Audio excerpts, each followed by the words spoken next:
What if the heaviest duty in Islam was not merely fighting against oppression and injustice, but instead the profound act of waking up to one's responsibilities and potential?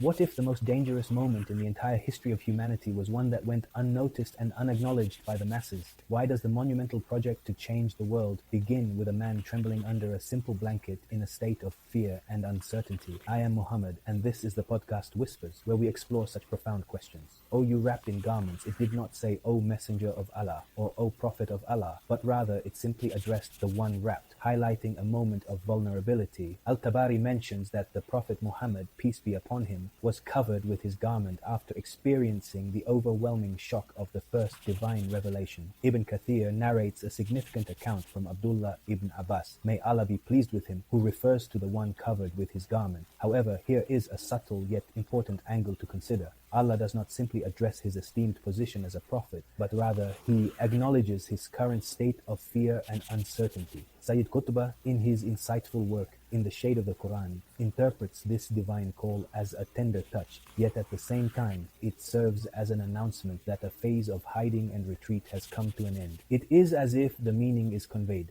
You have concealed yourself long enough now. The night has fallen, except for a brief moment of clarity. Why the emphasis on the night? Your field experience indicates that the night offers a unique time of clarity and reflection, where the distractions and noise of the senses withdraw, allowing the deeper meanings to dominate one's thoughts. The night prayer here is not merely an emotional, supererogatory act. It serves as essential training for a will that is capable of bearing the heavy words of divine truth. Indeed, we will cast upon you a heavy word, one that demands great strength. The Quran, my dear listeners, holds a weighty significance not because it is overly complicated, but rather because it will inevitably place its bearer in direct conflict with the world around them.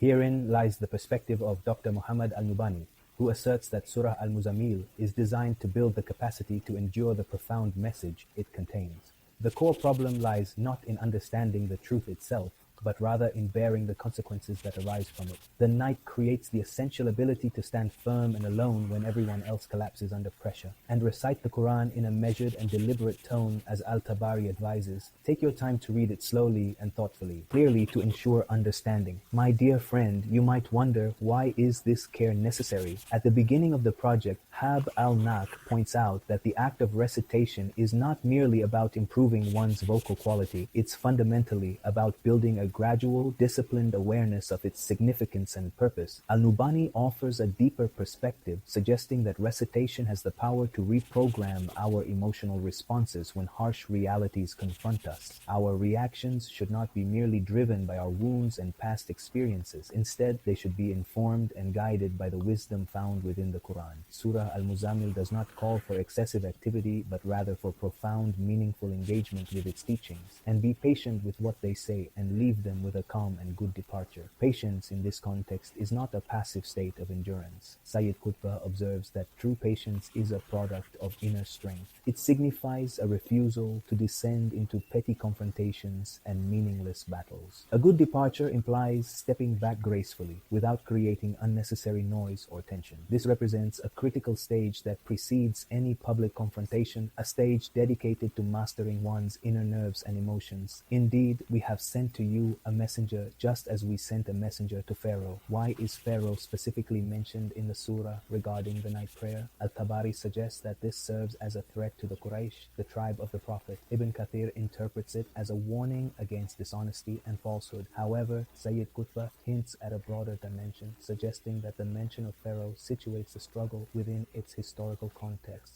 Every genuine project will inevitably face some form of tyranny.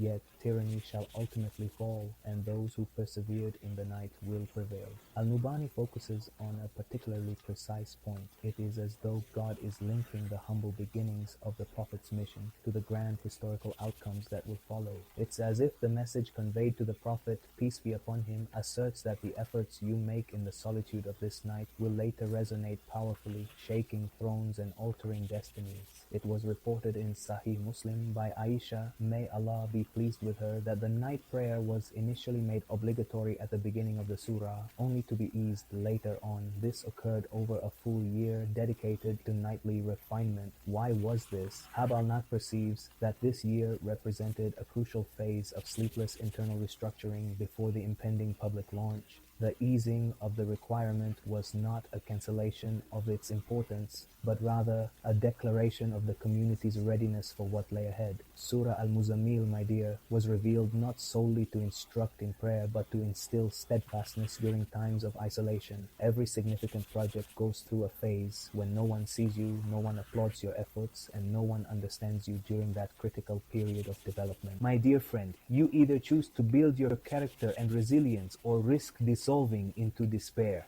Al-Muzzammil reminds us that one who cannot stand before God in solitude will struggle to stand confidently before the world. The world, my dear, only sees the visible results of our efforts, while God observes the quiet struggles and sleepless nights we endure. People often celebrate victories, but the Quran emphasizes the importance of true awakening and inner growth. If you genuinely wish to transform a troubled reality, begin by strengthening your inner resolve. Remember, not everyone who shouts is truly strong. The truly strong ones are those who can rise and act when everyone else is still asleep. Peace be with you.